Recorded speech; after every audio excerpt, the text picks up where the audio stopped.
Puis vous avez besoin maintenant de vivre avec cette puissance-là. Elle habite en vous et elle veut diriger votre vie. Donc, il faut la laisser le faire à travers nous. Quelle grâce, n'est-ce pas? Dans l'Ancienne Alliance, on n'avait pas ça. On n'avait pas ça. Par Jésus-Christ, maintenant, le Saint-Esprit, cette puissance-là, habite en nous. Puis la mienne, puis celle de vous, là, je ne peux pas en prendre une partie puis vous en donner parce que vous n'avez pas. Vous devez venir à Christ pour l'avoir. Hébreux 9, verset 15 va parler que Jésus est le médiateur d'une nouvelle alliance. Une nouvelle entente, un nouveau deal, comme on dit. Donc, la question fondamentale qu'on doit se poser maintenant, êtes-vous né de nouveau? Êtes-vous né de nouveau? Avez-vous passé par la nouvelle naissance? Parce que c'est majeur. La suite du message va vous concerner ou ne vous concernera pas. Si vous êtes passé par la nouvelle naissance, le Saint-Esprit habite en vous, que vous le sentiez ou que vous ne le sentiez pas, le Saint-Esprit habite en vous, c'est la parole de Dieu qui le dit. Et il veut faire des œuvres extraordinaires dans votre vie. Si vous n'avez pas fait encore ce choix-là, c'est qu'il va falloir que vous viviez pour l'instant par vos propres moyens, avec vos propres forces. Puis Jésus dit que sans lui, on ne peut rien faire. Donc, je vous souhaite bonne chance. Mais la bonne nouvelle, là, c'est tant qu'on peut dire aujourd'hui, il est possible d'avoir ce Saint-Esprit-là en nous. Tant et aussi longtemps qu'on peut dire aujourd'hui, le Saint-Esprit est disponible pour nous. À un moment donné, on ne pourra pas dire aujourd'hui. Quand l'arche de Noé, la porte de l'arche de Noé était fermée, là, il était trop tard. C'est Dieu qui a fermé la porte de l'arche de Noé. De la même manière, à un moment donné, Dieu va dire, ça s'arrête ici. Mais aujourd'hui, on peut encore dire que c'est possible.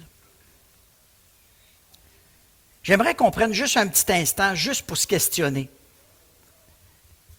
Est-ce que je suis né de nouveau? Est-ce que j'ai passé par la nouvelle naissance? Est-ce que j'ai le Saint-Esprit en moi? Est-ce que j'ai fait ce choix-là? Prenons juste un instant. Puis laissons le Saint-Esprit nous le dire.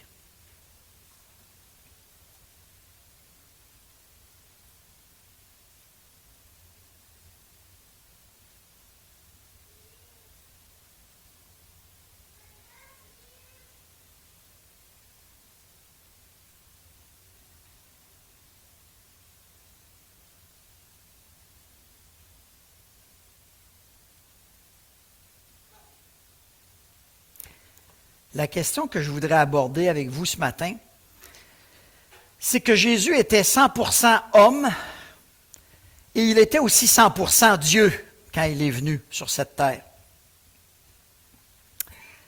Puis on pourrait dire, c'est normal, en étant 100% Dieu, ça expliquerait qu'il y a beaucoup de miracles qu'il a pu faire, puis sa vie même exemplaire qu'il a vécu sur la terre, c'est en grande partie à cause de sa capacité d'avoir des privilèges divins d'une certaine manière. Philippiens chapitre 2, c'est de ce verset-là que je vais partir ce matin. Philippiens chapitre 2. J'avais terminé avec ce verset-là la dernière fois. Donc on repart de là. Philippiens chapitre 2.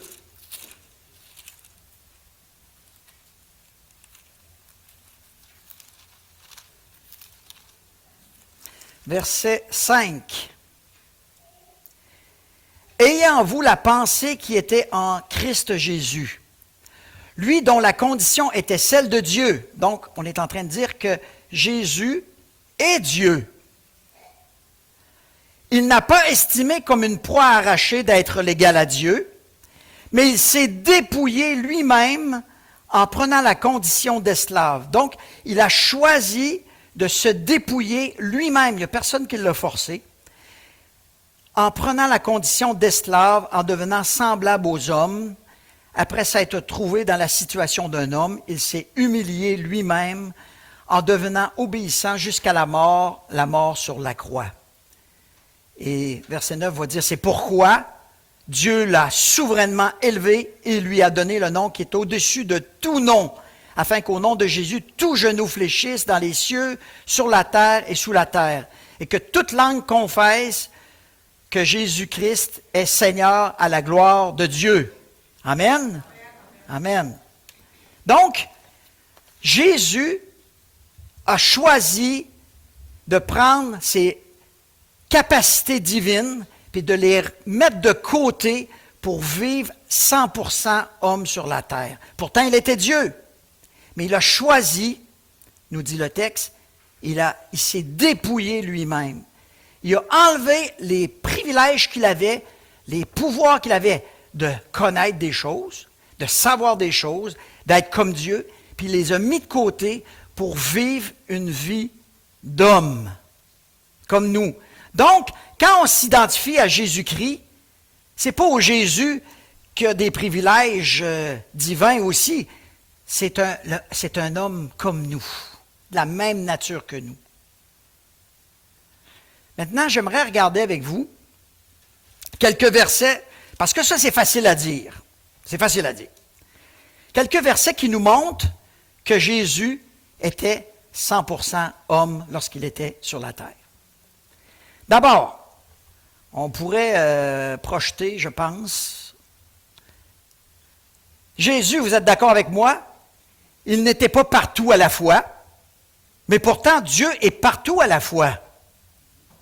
Jésus, il fallait qu'il se déplace, qu'il se promène.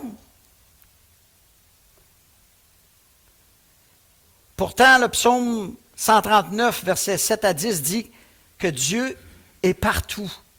Si je monte aux cieux, tu y es. Si je descends au séjour des morts, t'y voilà. C'est opposé pas mal. Donc, Dieu est partout.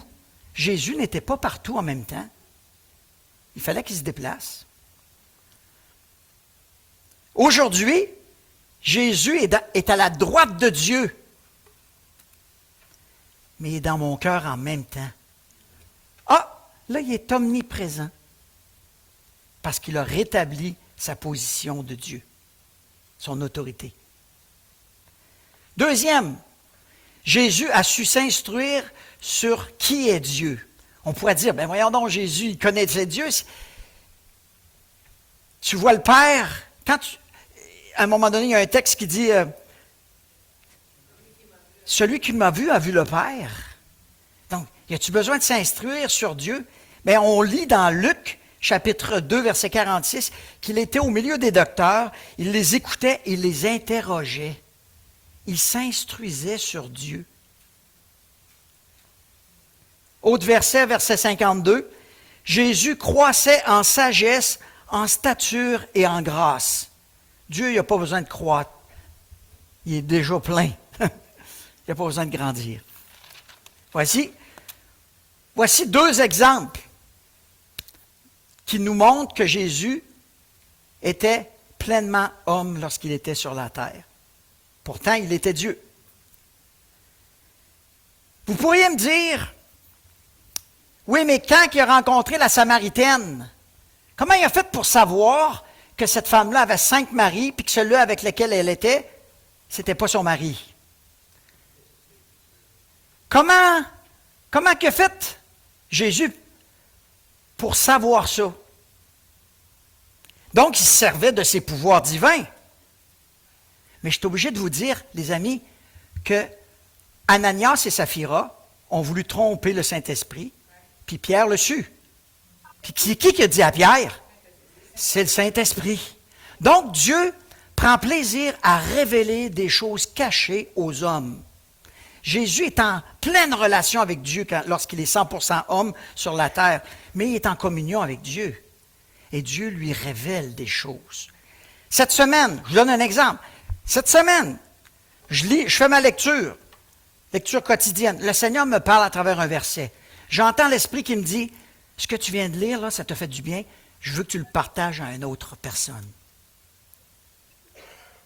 Là, je dis, OK, qui est cette personne? Il me nomme la personne. Je dis, OK, j'obéis, Seigneur, je fais ça. La personne me dit, tu n'as pas d'idée comment ça a bien tombé. Je ne savais rien. L'Esprit révèle des choses aux hommes. Vous avez probablement vécu ça vous-même. Le Seigneur vous met à cœur de faire quelque chose aujourd'hui envers une personne X. Vous n'avez même pas de contexte. Vous faites ça, puis la personne a dit, « Wow! C'était une réponse à ma prière. » Je priais, je demandais au Seigneur un signe.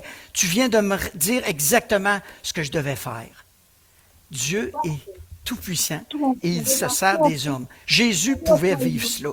Donc, des révélations que Jésus pouvait avoir, il dit que Nathanaël ne connaissait pas Jésus, mais pourtant il l'avait vu en dessous du figuier, puis d'avance, il savait que c'était un homme avec un cœur intègre. Pourtant, Nathanaël, il dit, mais tu ne me connais pas? Dieu lui avait révélé. Dieu révèle des choses. Donc, ça n'empêche pas que ça peut être ça, la façon que Dieu opère aussi avec Jésus.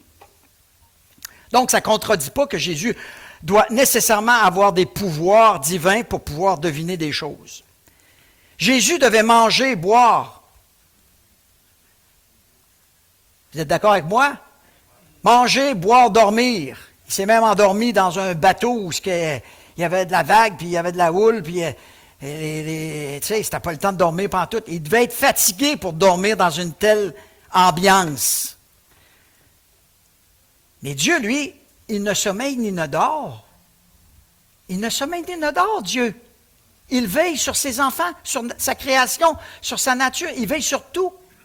Les Écritures disent que Dieu ne veille ni ne dort. Jésus, lui, c'est drôle, il dort. Jésus a été tenté et a vaincu la tentation. Ça, c'est pour moi, là, c'est peut-être celui-là qui frappe le plus. Vous êtes d'accord avec moi que Jésus a été tenté dans le désert? OK? Hein? Puis Hébreux, chapitre 4, verset 15, dit que Jésus a été tenté comme nous.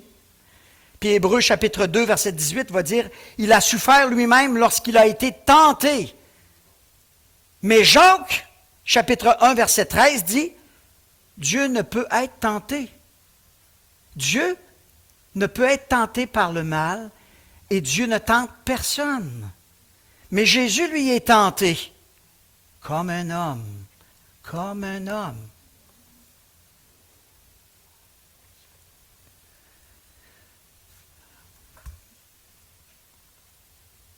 Jésus a appris l'obéissance. Pensez-vous que Dieu a besoin d'apprendre l'obéissance? Jésus a appris l'obéissance. Dieu dit, soyez parfaits comme votre Père céleste est parfait. Puis Hébreux chapitre 5, verset 8 à 10 nous dit que c'est par l'obéissance qu'il a été amené à la perfection. Regardons ça, ça vaut la peine. Hébreux chapitre 5.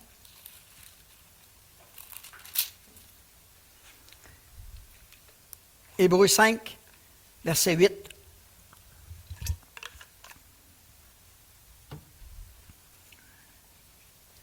Bon, peut-être verset 7 pour être dans la continuité de la phrase. C'est celui qui, dans les jours de sa chair, offrit à grands cris et avec larmes des prières et des supplications à celui qui pouvait le sauver de la mort, ayant été exaucé à cause de sa piété. Il a appris, on parle de Jésus, bien qu'il fût le Fils, bien qu'il fût Dieu, le Fils de Dieu, l'obéissance parce qu'il a souffert. Après avoir été élevé à la perfection, il est devenu pour nous tous, pour tous ceux qui lui obéissent, l'auteur d'un salut éternel. Il a été élevé à la perfection par la souffrance. Jésus a dû passer par la souffrance. Jésus a appris à obéir de plus en plus dans les missions que Dieu lui a confiées. Puis la plus grosse, là, c'était la dernière. Puis à Gethsémani, on a vu que c'était tough. C'était tough. Parce qu'il était pleinement homme. Obéir jusqu'à la mort sur la croix. Nous, là, savez-vous comment souvent on apprend à obéir? Par la désobéissance. Je désobéis, puis là, j'ai compris que c'était pas bien ce que j'ai fait.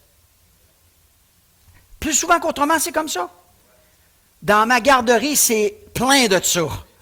On leur dit, c'était pas bien ce que tu viens de faire là, maintenant, il faut que tu fasses ça. Ah, OK, je ferai plus ça. Plus souvent qu'autrement, on apprend par la désobéissance. Jésus, lui, a choisi le chemin de l'obéissance. C'est quelque chose. OK, la suite. Je ne sais pas s'il était sur cette même acétate. Jésus a vécu par la foi en son Père. Non. Il a vécu par la foi en son Père. Pourtant, il était en communion avec son Père. Il était un avec son Père. Mais il a vécu par la foi pour nous montrer comment vivre par la foi en tant qu'homme sur cette terre. Hébreux chapitre 12, versets 2 et 3 dira que Jésus est un modèle pour nous de foi et veut nous amener à la perfection. Jésus a dû vivre comme nous, faisant confiance à son Père, se laissant guider par le Saint-Esprit à chaque étape de sa vie. Comme nous, les amis, comme nous.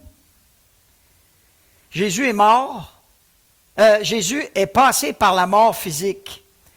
Jésus est mort, pourtant Dieu est éternel. Donc, si Jésus était Dieu à ce moment-là, il n'aurait pas passé par la mort, il était éternel. Psaume 90, verset 2 dit « D'éternité en éternité, tu es Dieu. » Dieu est éternel. Jésus a dû passer par la mort.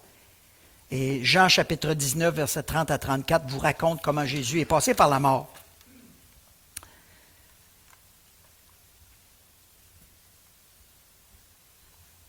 Le fait que Jésus a accompli des miracles par la puissance du Saint-Esprit peut nous laisser croire qu'il a eu recours à ce côté divin-là. Car par nature, Dieu est omnipotent, il fait ce qu'il veut. Donc Jésus a fait plein de miracles. Puis on se dit, ouais, mais il devait être Dieu un peu certain, hein? Mais je vous rappelle que Élisée a guéri Naaman, que les disciples, quand ils ont été envoyés 2 par 2, ils ont fait des miracles, ils ont guéri, ils ont chassé des démons, comme Jésus. Je vous rappelle que Élie a ressuscité le fils de la veuve de Sarepta. Pierre a ressuscité Dorcas. Paul a ressuscité Étichus. Étichus, c'est celui-là qui était à côté sur le bord de la rampe, là, sur le bord de la fenêtre, là, puis à un moment donné, il s'est endormi, là, puis je te dis qu'il s'est réveillé, rendu en bas. Paul l'a réveillé. Il l'a ressuscité. Il l'a ressuscité. C'est des hommes, ces gens-là. Moïse a séparé la mer Rouge en 2. Quand Jésus calme la tempête, c'est quelque chose. Mais Moïse a ouvert la mer Rouge en 2. C'est quelque chose, ça aussi. Donc, Jésus n'était pas tout seul à faire des miracles. Il y en a plein d'autres qui en ont fait. Josué a ordonné au soleil et à la lune de s'arrêter. C'est quelque chose. Isaïe a fait reculer l'ombre du soleil de 10 degrés. Il a rallongé la journée. Aujourd'hui, je ne la rallongerai pas, par exemple. Là. Il fait assez frette. Voyez-vous, Jésus, mais aussi ces grands hommes-là de Dieu, ont fait des miracles, eux aussi. De la même manière que Jésus. Mais, ce qui démarque Jésus de ces grands hommes-là, c'est quoi? C'est la quantité de miracles, la quantité qu'il a faite, puis la variété qu'il a faite. Lui, il n'a pas juste ressuscité des morts, il a guéri des lépreux, chassé des démons, rendu des sourds qui entendent, des aveugles qui voient, etc., etc., etc. La quantité et la variété démarquent Jésus de tous ces grands hommes-là de Dieu. Puis pourquoi Dieu a permis cela? Parce qu'il voulait qu'on sache que c'est lui le Messie. C'est lui l'envoyé de Dieu. C'est lui que Dieu a envoyé. C'est pas Moïse. C'est pas Élie. C'est lui. Jésus se démarque à cause de tous ces grands hommes-là, à cause de la quantité et de la variété de ses miracles. Et ça doit attirer notre attention, parce qu'il est le Messie.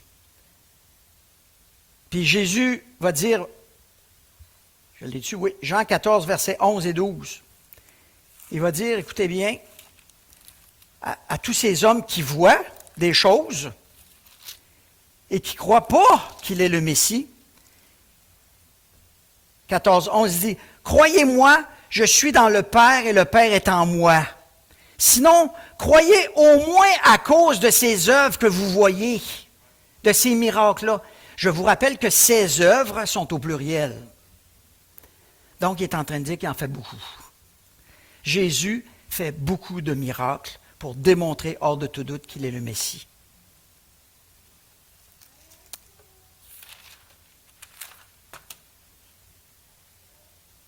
Une chose qui ressort aussi dans tous ces miracles-là, c'est que Jésus n'a pas accompli ces miracles-là par une nature divine qu'il a gardée en poche, mais par le Saint-Esprit que Dieu lui a donné.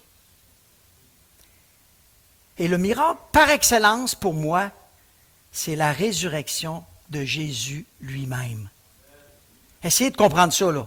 Quelqu'un qui meurt, mais il réussit à se ressusciter lui-même. Un peu de misère avec ça. Mais les textes ne nous disent pas ça. Il dit que c'est le Saint-Esprit qui l'a ressuscité. Romains chapitre 8, verset 11. Je l'ai peut-être mis sur la projection. Non, peut-être c'est à la suite. Non. On va revenir là.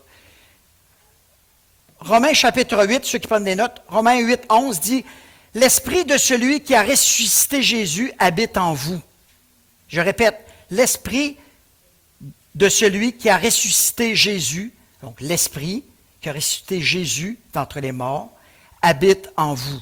Le Saint-Esprit a ressuscité Jésus. Plus loin, dans 1 Pierre, chapitre 1, verset 21, on dit « Dieu l'a ressuscité des morts. » C'est Dieu ou bien c'est le Saint-Esprit? C'est le même. Dieu puis le Saint-Esprit, c'est le Saint-Esprit et Dieu. C'est une personne. Donc, les miracles, le plus grand miracle, c'est que Jésus est ressuscité des morts et c'est le Saint-Esprit qui l'a fait. Cette puissance-là qui habite en moi, en vous.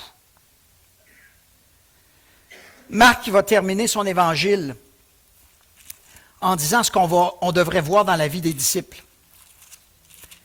Marc, chapitre, la fin complètement, 16. Marc 16, versets 17 et 18. « Voici les signes qui accompagneront ceux qui ont cru. » Donc, ça veut dire vous autres. Moi, voici les signes qu'on devrait voir. En mon nom, ils chassent les démons, ils parlent de nouvelles langues, ils saisiront des serpents, ils boivent quelques breuvages mortels, il ne leur fera point de mal, ils imposeront les mains aux malades et ceux-ci seront guéris. On devrait voir ça dans nos vies, ceux qui ont cru. C'est ça que ça nous dit dans les Écritures.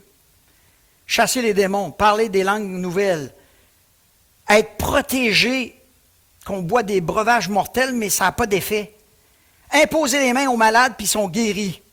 Tout ça par la puissance du Saint-Esprit. Pas parce que vous êtes Dieu, parce que Dieu agit en vous par son Saint-Esprit. Vous savez, Jésus est notre modèle. Il nous invite à le suivre. Il nous a donné l'exemple, le chemin Il nous a montré l'exemple en vivant pleinement homme sur cette terre. Il va même dire, dans Jean chapitre 14, versets 11 et 12, qu'on va accomplir des œuvres plus grandes que lui. On va accomplir des œuvres plus grandes que lui. L'impact qu'a l'exemple de Jésus devrait avoir dans ma vie, dans notre vie. Une vie triomphante et victorieuse. Une vie, je répète, une vie triomphante et victorieuse. L'Esprit de Dieu habite en vous. Le même Jésus qui a l'Esprit de Dieu, c'est comme vous. Lorsqu'on comprend et on utilise le Saint-Esprit comme il se devrait, c'est des vies de victoire au nom de Jésus qu'on vit. On va être capable de vaincre le monde, la chair et le diable. Les épreuves vont être là. Je ne suis pas en train de dire qu'il n'y a pas d'épreuves. Mais vous allez avoir des vies, je vais avoir des vies de victoire. L'épreuve ne prendra pas le dessus sur moi. Elle ne me découragera pas. Parce que celui qui vit en moi est plus fort que celui qui est dans ce monde. Deuxième impact que je vois, une force pour résister aux tentations de la vie. Vous savez, à la nouvelle naissance, Dieu nous a libérés du pouvoir du péché. L'attraction, l'intérêt, le plaisir, le désir de... On a été libérés de ça, ça a été crucifié à la croix. Le péché est encore là, mais la volonté, l'attirance, le pouvoir de... Ça, on a été débarrassés de ça. On est comme Adam dans le jardin avant la chute. Mais la tentation est là. La tentation est là. Mais l'attraction n'est plus là, n'est pas là. On est capable de la vaincre par le Saint-Esprit. C'est ce qui fait qu'on a des vies de victoire. Troisième chose que je vois comme impact, c'est un incitatif à marcher par l'Esprit. Quand je lis ça, là, je me dis, Seigneur, moi je veux ça. Ben, il me dit, marche par l'Esprit, Tony. Marche par l'Esprit. Et vous n'accomplirez pas les désirs de la chair. Notre ennemi, la chair, là, elle décide. Elle décide. Elle ne veut pas que tu demandes à Dieu son avis. Elle décide. La chair. Il faut lui dire non. Non. Maintenant, c'est Dieu qui décide. C'est lui le chef de l'Église. C'est lui le chef de ma vie. C'est lui qui décide. Je le consulte, je lui demande qu'est-ce qu'il en pense, lui. C'est plus moi qui décide. Ma vie n'appartient plus à moi, mais appartient à Christ. Je lui ai donné. Ce n'est plus moi qui vis, c'est Christ qui vit en moi. Vous savez, si on apprend à marcher par l'Esprit, on va voir des miracles, des guérisons, des vies victorieuses. Soyons remplis du Saint-Esprit. Éphésiens chapitre 5, verset 18. Être rempli du Saint-Esprit. C'est comme on est un vase, puis Dieu veut nous donner le Saint-Esprit, il veut nous remplir du Saint-Esprit. Comment on peut être rempli du Saint-Esprit? Je pense que la suite, on est là. En obéissant, la première chose qu'il faut faire, c'est obéir. Le Saint-Esprit est dans notre intérêt. Il nous propose le meilleur deal, le meilleur choix. Mais peut-être que moi, j'aurais préféré un autre chemin. Embarquez pas dans ça. Obéissez au Saint-Esprit. Rappelez-vous Saül, le roi d'Israël. Il avait l'Esprit de Dieu parce qu'il était roi. Mais Dieu lui a enlevé à cause de quoi? De sa désobéissance. Il n'obéissait plus à Dieu. Dieu lui a enlevé. Vous savez, il y a comme des étapes dans la désobéissance. La première chose, c'est attrister le Saint-Esprit. Attrister, ça veut dire que je choisis délibérément de ne pas l'écouter. Je sais ce qu'il veut, mais je choisis de dire non. Je ne vais pas là. Je ne veux pas. Ça, c'est la désobéissance. Ça, c'est la première étape. On attriste le Saint-Esprit. Éphésiens, chapitre 4. C'est textuellement écrit comme ça. Éphésiens, chapitre 4, versets 30 et 31.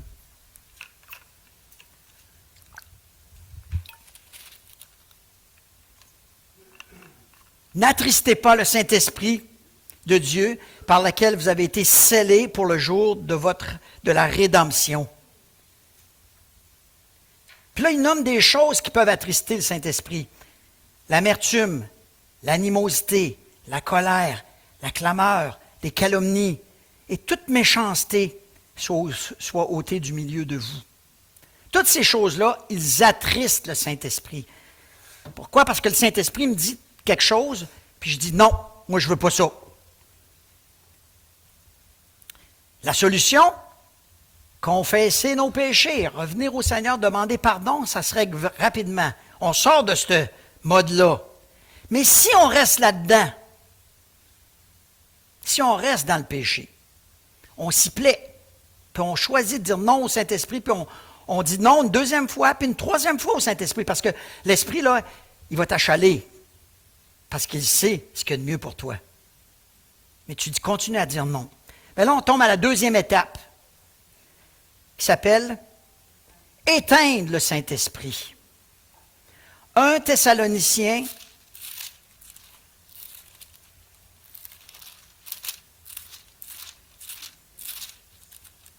chapitre 5, versets 19 à 22. N'éteignez pas l'esprit, ne méprisez pas les prophéties, mais examinez toutes choses, retenez ce qui est bon. Abstenez-vous du mal sous toutes ses formes. Il semble ici qu'il y a un lien entre la prophétie. La prophétie, c'est une parole de Dieu. C'est que Dieu te dit clairement ce que tu dois faire. Et la désobéissance, c'est un mépris, un endurcissement face à une direction que Dieu veut donner dans ta vie. Éteindre, étouffer, c'est similaire, c'est synonyme. L'orgueil est souvent à la racine. Je sais ce qu'il y a de mieux pour ma vie, Seigneur. Je n'ai pas besoin de tes conseils. C'est ça, éteindre le Saint-Esprit. Puis souvent, ça vient dans une situation de péché. Rappelez-vous Jonas. Dieu lui dit, tu t'en vas à Ninive. Si tu penses, il prend le bateau opposé, direction opposée. C'est pas juste la désobéissance, là. C'est bien plus que ça. Puis, mais Dieu l'a ramené à la même place. Mais il a fallu qu'il passe par la repentance. On passe par la repentance pour revenir. On ne peut pas revenir sans passer par la repentance. Puis même, quand on demande pardon à Dieu, on devrait aussi demander pardon au Saint-Esprit qu'on a offensé. Seigneur, je t'ai désobéi. Saint-Esprit, j'ai choisi de ne pas obéir à ce que tu m'as montré, à ce que tu me dis. La troisième étape, c'est la dernière, la pire. Résister au Saint-Esprit. Ce qu'on appelle le blasphème contre le Saint-Esprit. C'est que c'est tellement évident que je refuse catégoriquement de suivre ce chemin-là. Et plus que ça, je l'attribue même à des démons. Je me justifie, mais je ne veux pas y aller. Si le Saint-Esprit n'est pas capable de te convaincre de péché, de justice et de jugement, qui peut le faire? C'est ce qui fait que Jésus va dire que le blasphème du Saint-Esprit là, est impardonnable. Il ne faut pas se rendre là. Il ne faut pas se rendre là. Parce que ça parle d'un jugement. On arrive à un jugement. Puis rappelez-vous le peuple d'Israël, l'histoire du peuple d'Israël, comment il y a eu des jugements. Mais comment Dieu a envoyé des prophètes pour leur dire de revenir à lui, de se repentir, d'abandonner Baal, de faire ci, de faire ça. Puis l'endurcissement, à un moment donné, le jugement arrive, il les prend, il les envoie à Babylone. Puis c'est une poignée qui ont venu en Israël. C'est une résistance persistante contre l'œuvre du Saint-Esprit et de son message pour nous.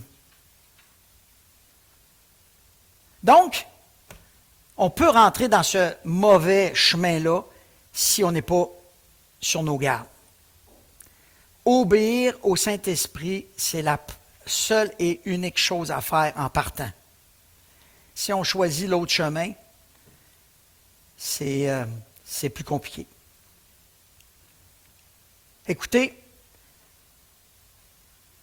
ce chemin-là, là, il s'applique même pour ceux qui n'ont pas fait la décision encore pour le Jésus. J'ai commencé en disant, avez-vous passé par la nouvelle naissance? Moi, je vois là, dans ma vie, là, je parle de mon beau-père,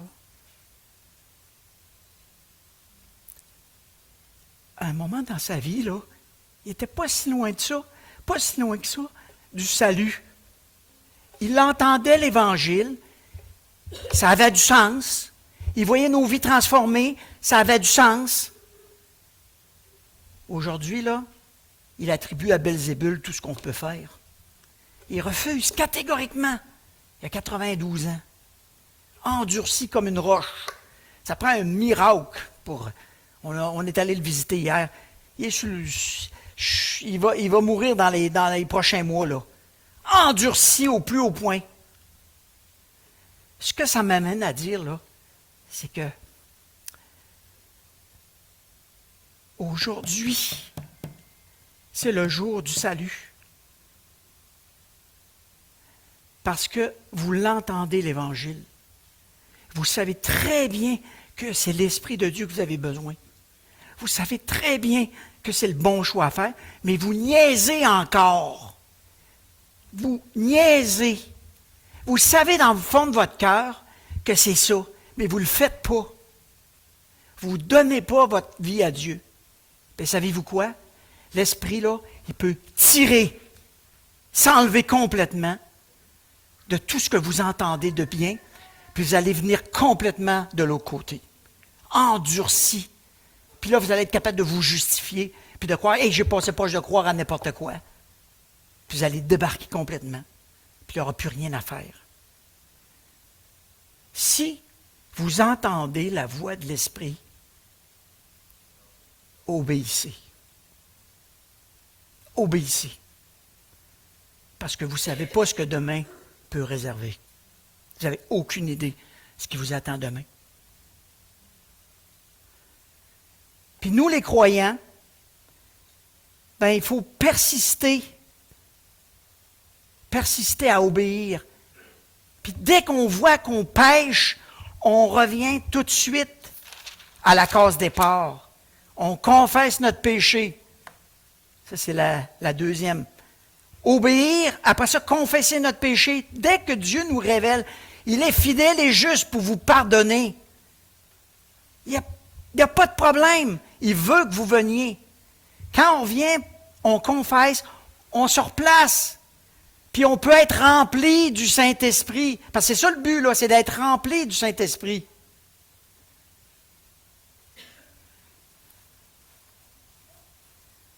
Jean 1, chapitre 6 dit, « Si nous disons que nous sommes en communion avec lui et que nous marchons dans les ténèbres, nous mentons. Dieu ne nous croit pas. » Troisième, s'abandonner complètement à lui et dépendre du Saint-Esprit pour vivre notre vie chrétienne. Vivez par l'Esprit et vous n'accomplirez pas les désirs de la chair. Dépendez du Saint-Esprit. Plus vous êtes quelqu'un qui est par nature indépendant, capable de, plus c'est difficile pour vous de vivre cette étape-là. Parce que votre nature vous dit, « Ah non, pas besoin de prier avant de faire un message. Tu es capable de faire ça tout seul, là. Hein? T'es bon. T'es capable. Pas besoin de prier avant pour faire telle affaire. Voyons donc. T'es doué. » Quand on est doué dans un domaine, là, ben on compte sur nos propres forces. Dépendre du Seigneur Jésus, des dons qu'il nous a donnés. C'est ça qu'il faut faire. Et la dernière, demandez régulièrement d'être rempli du Saint-Esprit. Demandez-le. Un matin, j'ai demandé, Seigneur, remplis-moi du Saint-Esprit. J'ai besoin d'être rempli du Saint-Esprit pour livrer le message. Il faut que tu me donnes ça. Demandez-le régulièrement. Ce n'est pas une affaire que vous faites à la nouvelle naissance, pas pour ça c'est réglé pour la vie, là. Vous devez venir régulièrement.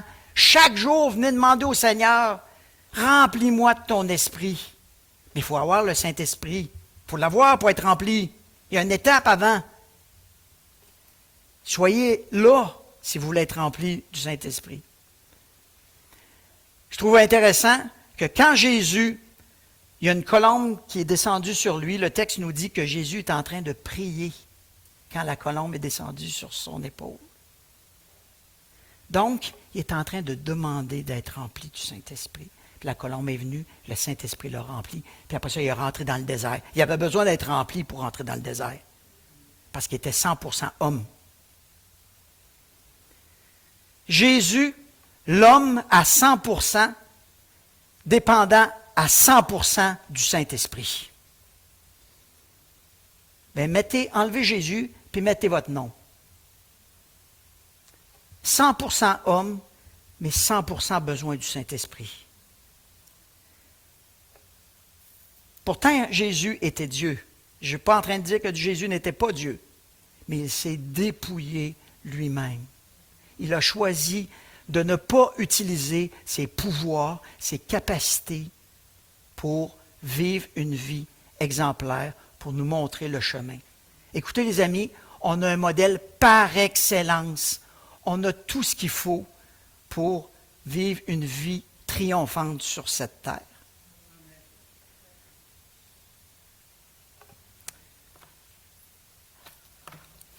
Je vais inviter les musiciens à venir en avant, on va chanter un chant.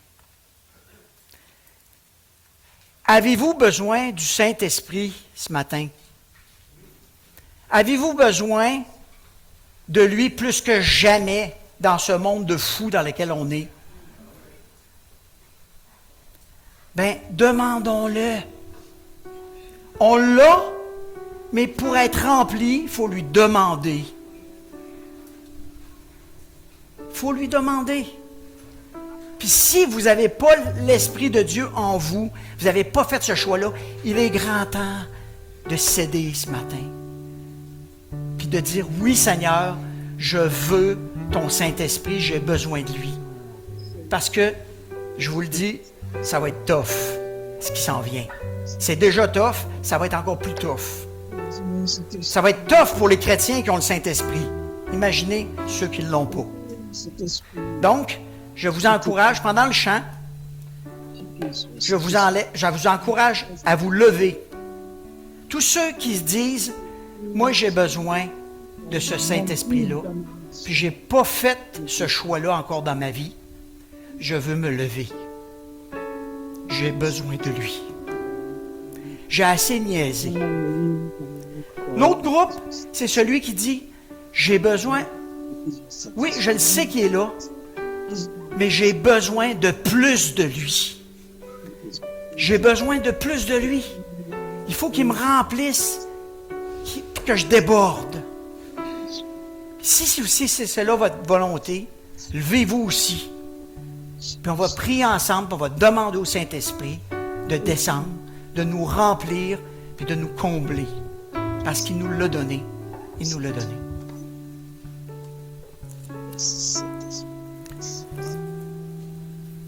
C'est un chant d'appel. Tel que je suis sans rien à moi, c'est dans ton sang versé pour moi et ta voix qui m'appelle à toi, agneau de Dieu, je viens, je viens.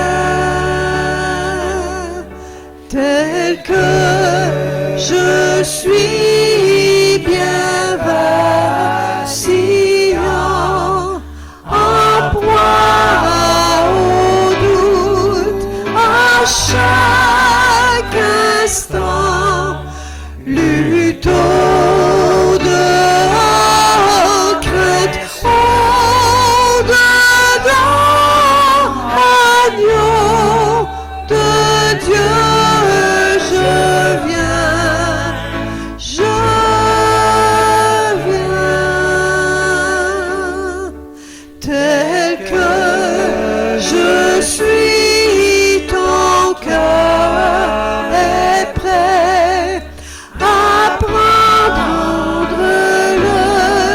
bien tel qu'il est pour tout changer, sauveur parfait, agneau de Dieu, je viens,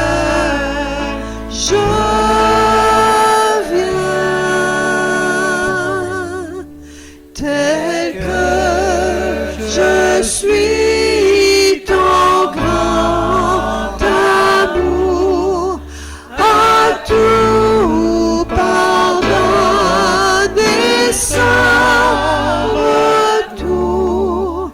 Je veux être à toi de